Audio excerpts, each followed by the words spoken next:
petani gigi jari akibat anjloknya harga gabah pada awal panen raya.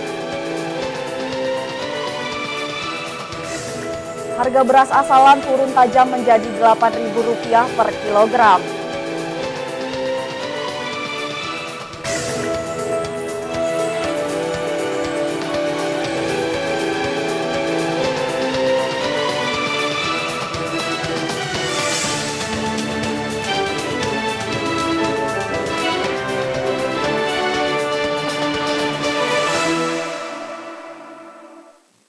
Halo, selamat sore pemirsa, kita berjumpa lagi dalam program Informasi Sekitar Lampung. Kami menyajikan informasi menarik tentang berbagai peristiwa serta dinamika pembangunan di Lampung. Musim panen raya padi dan lemahnya daya tawar petani dalam penentuan harga gabah menjadi sajian utama hari ini. Harga gabah basah maupun kering giling anjlok 10% pada awal panen. Penurunan diperkirakan makin tajam karena semua daerah panen serentak mulai bulan depan. Petani tak bisa menikmati hasil panen karena penjualan gabah tak mencukupi biaya produksi. Alternatif penjualan beras pun tidak menolong, meningkat harganya juga menukik. Pemirsa, bersama saya Deli Adelia, inilah Sekitar Lampung selengkapnya.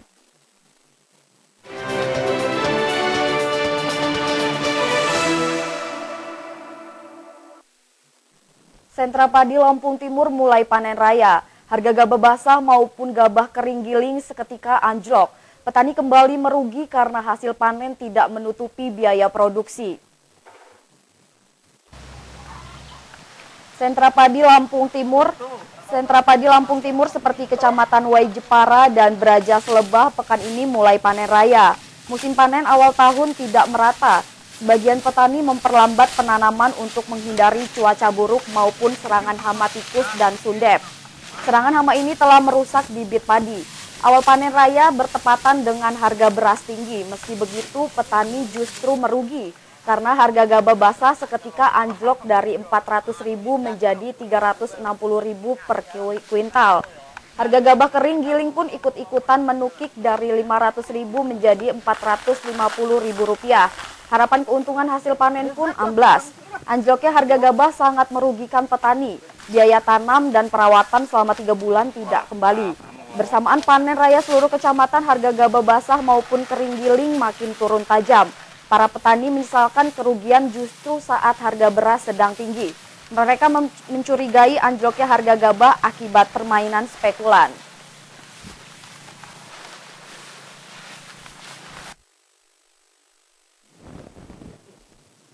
Sentra padi Lampung panen raya seluas 300.000 hektar mulai Maret hingga April. Dinas Pertanian Lampung memperkirakan panen raya dapat menekan harga semua jenis beras minimal Rp1.205 per kilogram.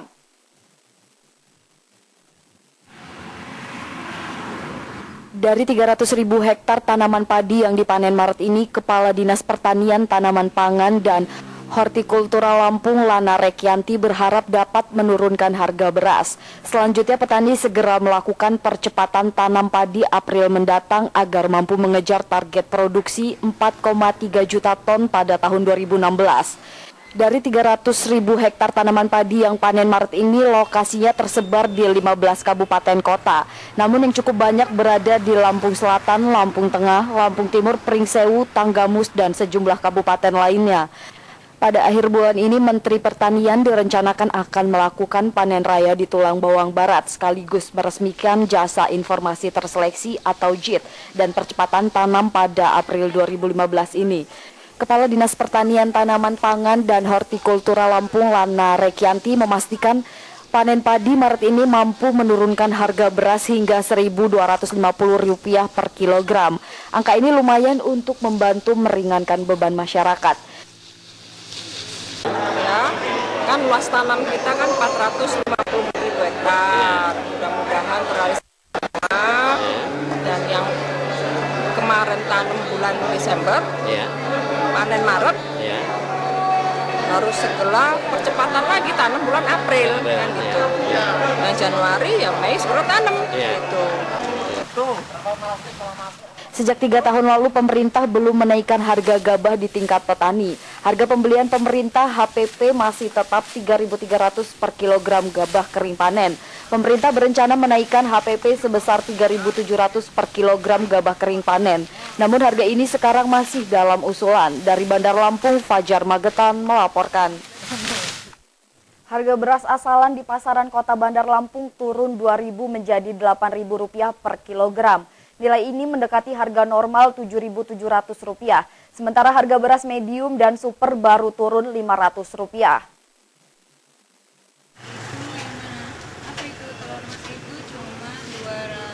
Penurunan harga beras meliputi semua jenis dan berlaku di seluruh pasar Kota Bandar Lampung. Penurunan harga berangsur sejak pekan lalu. Harga beras asalan turun dari Rp10.000 menjadi Rp8.000.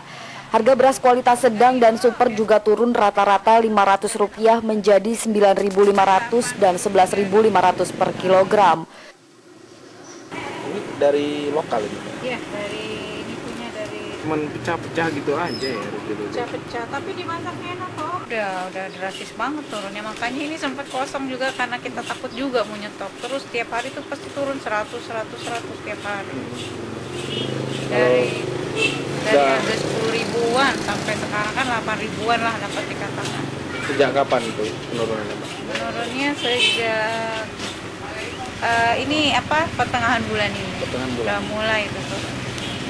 Itu kisaran berapa? Dari beras asalan sampai super gitu berapa? Ya pertamanya kan asalan 10.000 lebih, sekarang jadi 8.000 lebih dikit, 8.000 juga ada, bahkan 79 juga ada, cuman agak patah-patah berasnya. Pedagang beras memperkirakan harga beras turun menukik seiring panen raya mulai awal bulan depan. Pasokan semua daerah melimpah sehingga semua harga jenis beras kembali turun. Panen raya itu kalau nggak salah bulan April. Itu bakal ada? Ada. Sampai berapa? Ya paling di atas harga standar Bulog.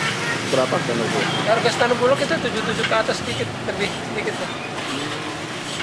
Berarti di pasarannya sekitar antara 7... Ya 78 atau 79 gitulah pasaran harga pembelian. Harga beras asalan senilai Rp8.000 sebenarnya sudah mendekati harga normal atau patokan Bulog kisaran Rp7.700. Nilai ini merupakan harga serapan langsung dari petani. Dari Bandar Lampung, Andres Afandi melaporkan. Pemirsa, anjloknya harga gabah menjadi Rp360.000 per kuintal pada awal panen raya membuat petani gigit jari. Hasil panen tidak mencukupi modal bibit, pupuk, dan obat-obatan. Petani baru menikmati hasil jika harga gabah berkisar Rp400 per kuintal. Itu awal panen itu 400, sekarang tinggal 35-36 per kuintalnya. Gabah basah ya? Basah. Gitu. Ini nggak sesuai dengan modal? Nggak sesuai. Ya kalau mintanya sih ya paling nggak 400 lah. Bisa sesuai. Terus harga beras ini gimana Pak De? Beras sekarang kalau beli itu 9,5. Kalau jual kurang lebih ya 8.000 itu. Oh gitu ya. Rugi ya petani sekarang ini? Ya menurun banyak sekali. Mas, ini panen ini udah menyeluruh belum tuh Lampung Timur nih Mas? Kayaknya baru awal-awal aja ini. Baru awal-awal aja, belum semuanya ya? Belum, masih paling berapa persen lah. Gitu, nggak ada 20% ada belum ada ya? Kayaknya belum kayaknya. Terus gimana Mas panen ini harga gabah?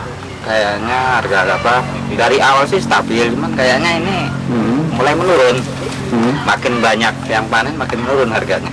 Sebelumnya berapa ya? Itu mencapai 400 lebih lah per kintal. Gabah kering apa basah? Basah. Sekarang ya nggak sama sih, ada yang 37, 36 per kintal. Dan ini udah menyeluruh belum Mas? Belum, barusan ini panen, barusan termasuk paling awal itu daerah I sini. Paling awal, nanti habis ini kan daerah A itu masih banyak. Terus harga gabah gimana Mas? Harga gabah belum stabil kalau ini. Berapa sekarang nih Mas? Sekarang harganya ya 37. Itu pun agak sulit jualnya.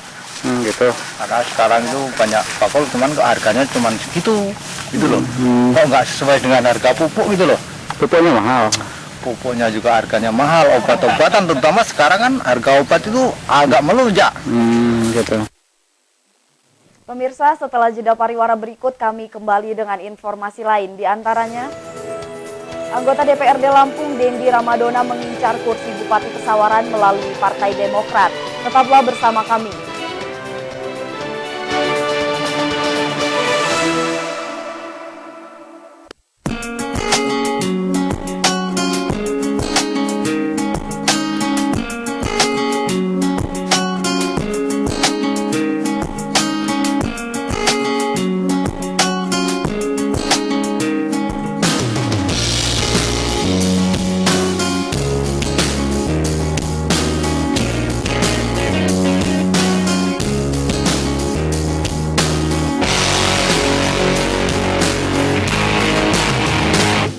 Assalamualaikum warahmatullahi wabarakatuh. Berjumpa kembali dengan saya Yudit Samanta. Apakah bagaimana orang-orang terkenal bicara belak-belakan dan bagaimana mereka bicara tentang sejarah hidupnya?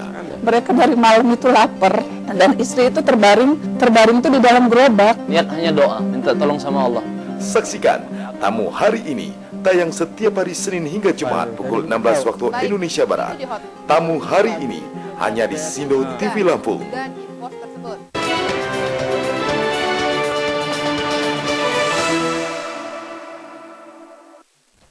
Pemirsa, terima kasih Anda masih bersama kami.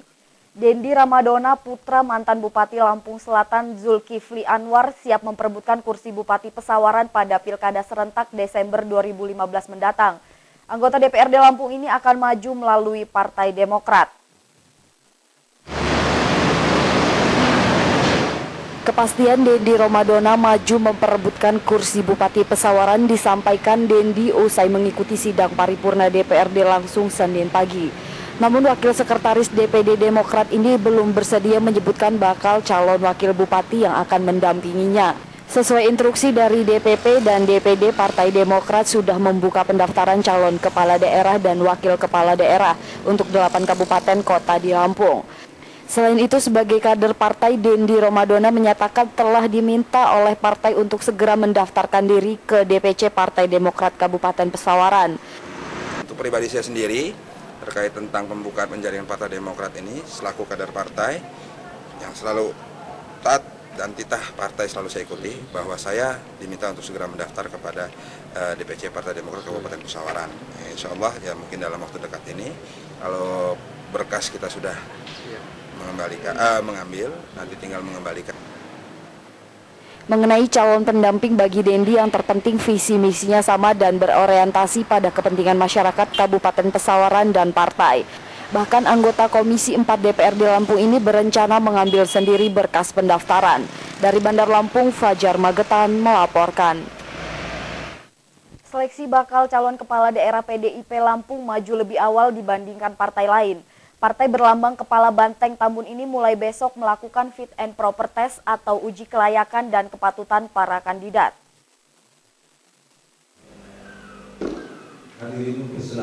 Fit and proper test bakal calon kepala daerah tersebut akan diikuti seluruh calon dari 8 kabupaten kota peserta Pilkada serentak 15 Desember 2015 mendatang.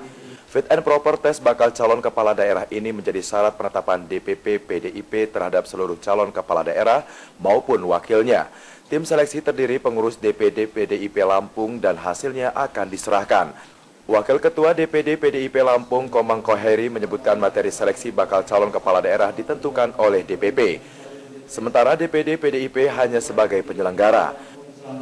DPD PD Perjuangan akan melaksanakan penelitian berkas ya, memanggil seluruh calon bupati dan wakil bupati di 8 daerah ini untuk dipanggil di kantor DPD Perjuangan dari tanggal 24 sampai tanggal 1. Materi fit and proper test sendiri itu berasal dari DPP atau DPD?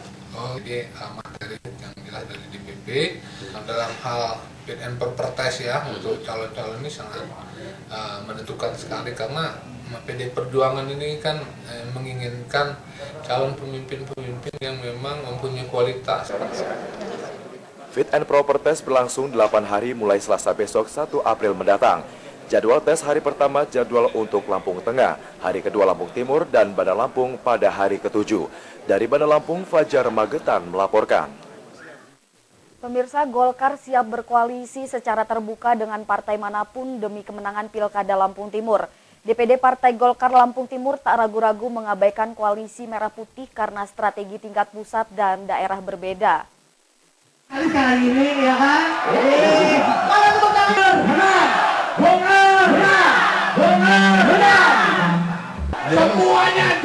DPD 2 Golkar Lampung Timur optimis memenangi Pilkada, meski baru memasuki tahap penjaringan bakal calon bupati, wakil bupati. Kemenangan bisa ditempuh dengan koalisi terbuka atau meninggalkan koalisi Merah Putih seperti Pilpres lalu. Ketua DPD 2 Golkar Lampung Timur Azwar Hadi mengakui Dewan Pimpinan Pusat menginstruksikan kelanjutan koalisi Merah Putih hingga daerah. Ia berani mengabaikan instruksi karena strategi politik tingkat pusat dan daerah berbeda.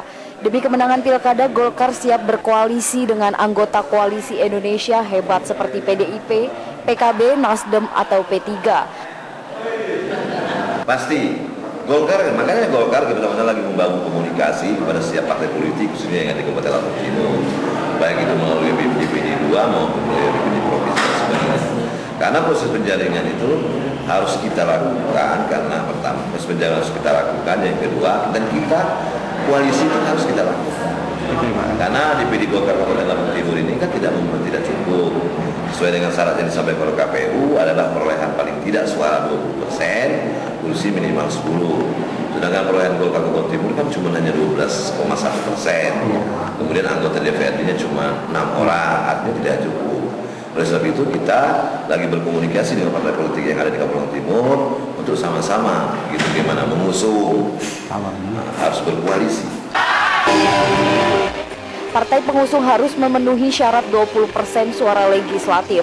Semua partai pemenang pemilu dan peraih kursi DPRD wajib berkoalisi. Karena itu Golkar bukan hanya berharap koalisi dengan KMP namun bersedia gabung dengan KIH. Dari Lampung Timur, Supriyono melaporkan. Seorang pasien Rumah Sakit Mitra Husada Pringsewu meninggal dunia pasca operasi pengangkatan rahim dan tenggorokan. Dokter menyatakan operasi sesuai prosedur, namun keluarga pasien mempertanyakan infeksi akut penyebab nyawa melayang.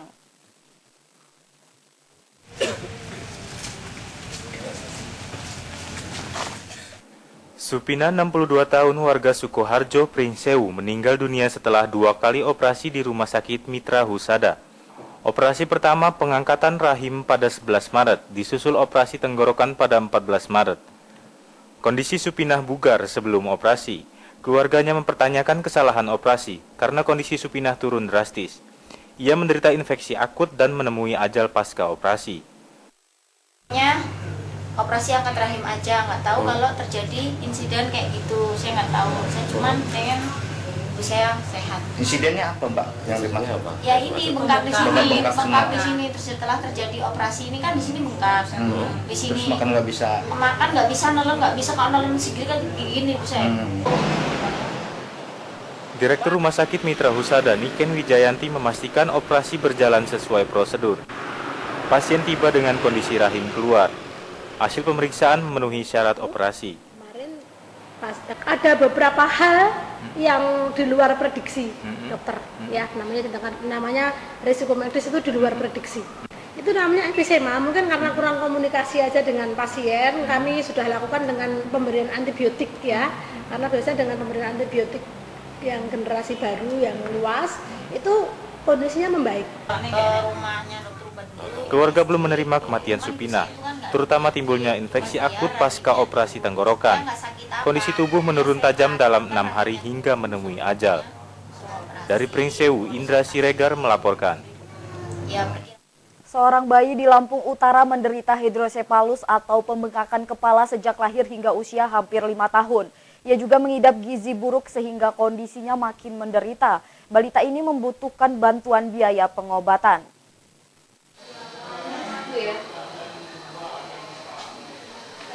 Adi Prasetyo, balita asal Lubung Curup, Kelurahan Rejosari, Lampung Utara, dirawat di Rumah Sakit Umum Ria Kudu, Kota Bumi. Kepala terus membesar sejak lahir, sementara badannya tampak mengecil akibat gizi buruk. Adi Prasetyo disarankan pengobatan ke Rumah Sakit Jakarta. Namun orang tuanya Ngatijo dan Nuryatun sebagai pasangan buruh serabutan tak mampu membiayai pengobatan. Sang anak pun menderita selama 5 tahun.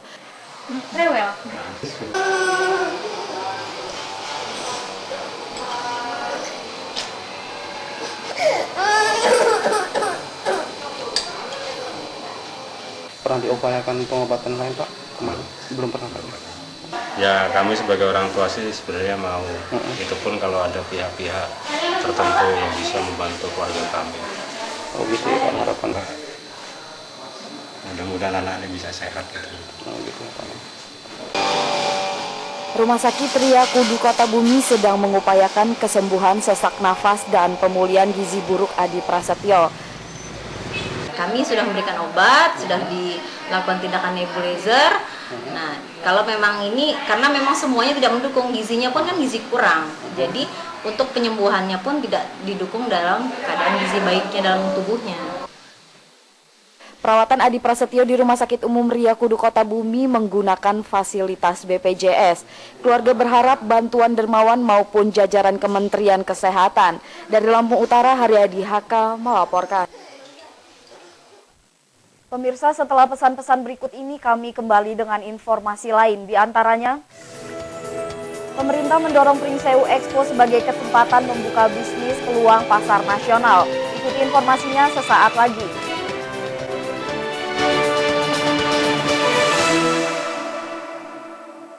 Ikuti Jalan Sehat Anniversary Chandra ke-31 Minggu 29 Maret 2015 di area parkir Chandra Tanjung Karang. Rebut hadiah utama 5 motor serta masih banyak hadiah lainnya. Informasi pendaftaran hubungi Chandra terdekat di kota Anda. Chandra Superstore, belanja nyaman, belanja hemat.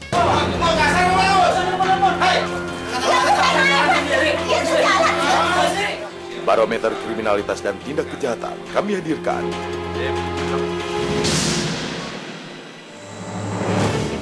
Dalam Cekal, Cegah Tangkal.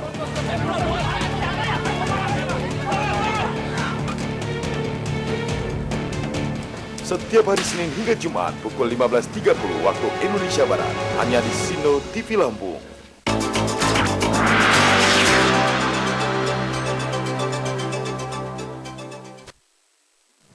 Pemirsa, terima kasih Anda masih bersama kami. Pringsewu menggelar Expo 2015 selama 10 hari di halaman kantor pemerintahan kabupaten. Pameran hari ulang tahun Pringsewu ke-6 ini menggelar hasil pembangunan. Pemerintah berharap Expo membuka peluang bisnis. Asisten Bidang Ekonomi dan Pembangunan Sekda Lampung Adham membuka Pringsewu Expo di lapangan pemerintah Kabupaten Pringsewu Sabtu malam 21 Maret. Pameran pembangunan dan komoditas unggulan berlangsung 10 hari hingga 31 Maret mendatang. Pembukaan Expo Pringsewu dihadiri Bupati Sujadi Sadat, Wakil Bupati Haditya Narapati, Ketua DPRD Ilyasa, dan Dim 0424 Tanggamus, Letkol Kristomi Siamturi, Kapolres Tanggamus AKBP Dedi Supriyadi, Sekda Waikanan, Kepala Dinas, serta ribuan warga Pringsewu. Bupati Sujadi Sadat menyatakan Expo mensosialisasikan keberhasilan pembangunan selama 6 tahun. Pameran ini bukan sekedar tontonan, namun mendorong peluang bisnis menuju pasar nasional dan internasional. Kepada seluruh panitia dan peserta Pringsewu Expo 2015, juga kepada seluruh elemen masyarakat yang telah turut berpartisipasi dan mendukung suksesnya kegiatan ini. Pringsewu milik kita, Pringsewu kebanggaan kita, Pringsewu harapan kita. Pameran selama 10 hari menampilkan 60 stand satuan kerja, BUMN, dan pengrajin. Panitia juga menggelar hiburan artis ibu kota, kreasi anak-anak, serta pelajar. Kabupaten Pringsewu termasuk daerah otonomi baru. Kendati minim sumber daya alam, Pringsewu berhasil mengembangkan potensi perdagangan dan jasa, pertanian, serta perikanan. Dari Pringsewu, Indra Siregar melaporkan. Sebanyak 1.500 pelari mengikuti lomba lari 5 km hari ulang tahun Pringsewu ke-6. Para pelari putra-putri Kecamatan Adilui dan Sukoharjo berjaya dengan memborong 20 gelar berbagai kategori. Bupati Sujadi Sadat melepas lomba lari 5 km di depan Pendopo Pringsewu Jumat pagi pukul 7.00 waktu Indonesia Barat. Sebanyak 1.500 peserta beradu cepat menuju finish di res area Bambu Pekon Wates, Kecamatan Gading Rejo. Peserta terdiri siswa SD, SMP, SMA, dan umum. Sujadi Sadat meminta peserta berlomba dengan kegembiraan, sesuai slogan Pringsewu yaitu bersenyum manis. Berlomba dengan gembira bisa menghilangkan ketegangan. Lomba lari mendapat sambutan antusias. Bupati mengapresiasikan peserta maupun panitia. Ia berharap lomba berlanjut di masa mendatang. Pagi ini dalam rangka kita mensyukuri ulang tahun Kabupaten Pringsewu yang ke-6 tahun 2015, dan pagi ini kita akan lari 5 km kurang lebih dari pendopo sampai ke rest area sebagai ungkapan syukur bahwasanya kita telah membangun Kabupaten Pringsewu selama 6 tahun ini. Pelari Adilui dan Pringsewu merajai hampir semua kategori perlombaan. Atlet putra-putri kedua kecamatan memborong 20 dari 24 gelar kategori sekolah dasar hingga kelompok umum. 4 gelar tersisa direbut pelari kecamatan Banyumas, Gadingrejo, dan Pringsewu. Dominasi pelari Adilui dan Sukoharjo sesuai prediksi. Dua kecamatan selama ini dikenal sebagai gudang atlet atletik andalan daerah maupun nasional. Para atlet berbakat bakal dibina lebih lanjut untuk melanjutkan prestasi para seniornya. Dari Pringsewu, Indra Siregar melaporkan.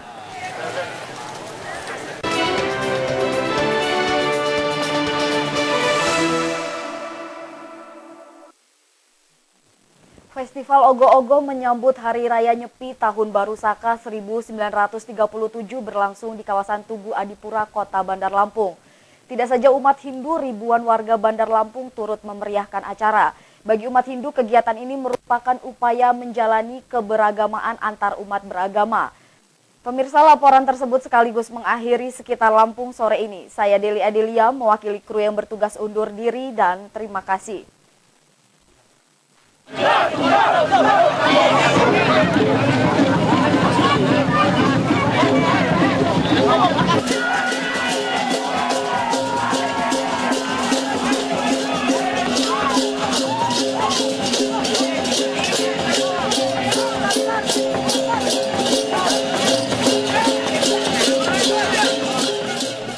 Atraksi dan arak-arakan ogo-ogo di bundaran Tugu Adipura, Kota Bandar Lampung ini menarik perhatian masyarakat yang lalu lalang di kawasan Jalan Protokol Kota Bandar Lampung. Dalam festival ini berbagai karakter dan sosok raksasa berwajah menyeramkan dilukiskan turun ke bumi dan diarak keliling banjar desa dan kota di Bandar Lampung hingga malam peralihan tahun Saka dari 1934 ke 1935. Makhluk yang menyerupai buta kala ini sejalan dengan ajaran umat Hindu untuk mengusir roh jahat, menetralkan semua kekuatan dan pengaruh negatif dari roh atau makhluk kasat mata. Setelah diarak, ogoh-ogoh dilebur sehingga dunia beserta isinya diharapkan kembali bersih dan bebas dari gangguan makhluk maupun roh jahat.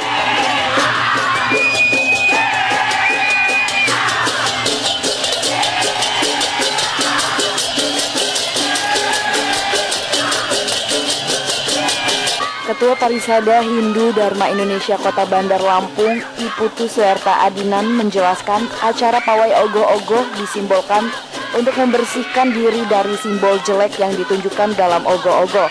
Selain itu untuk menghapus hal buruk yang diyakinkan umat Hindu. Atraksi ogoh-ogoh ini secara rutin digelar pemerintah Kota Bandar Lampung setiap tahun sebagai wujud upaya pelestarian budaya.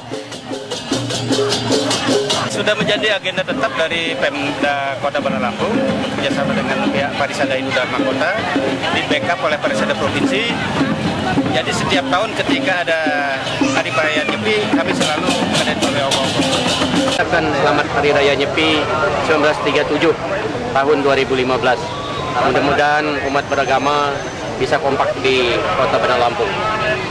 Ya. Oke. Tetap menjaga kerukunan antar umat beragama dan juga kebudayaan daerah masing-masing. Selain dihadiri sejumlah pemangku adat kalangan umat Hindu di Kota Bandar Lampung, festival ogoh-ogoh ini dihadiri oleh Wali Kota Bandar Lampung Herman HN dan Kapolda Lampung Brigjen Heruwinarko. Festival ogoh-ogoh ini diikuti oleh 4 banjar. Dari Bandar Lampung, Andres Afandi melaporkan.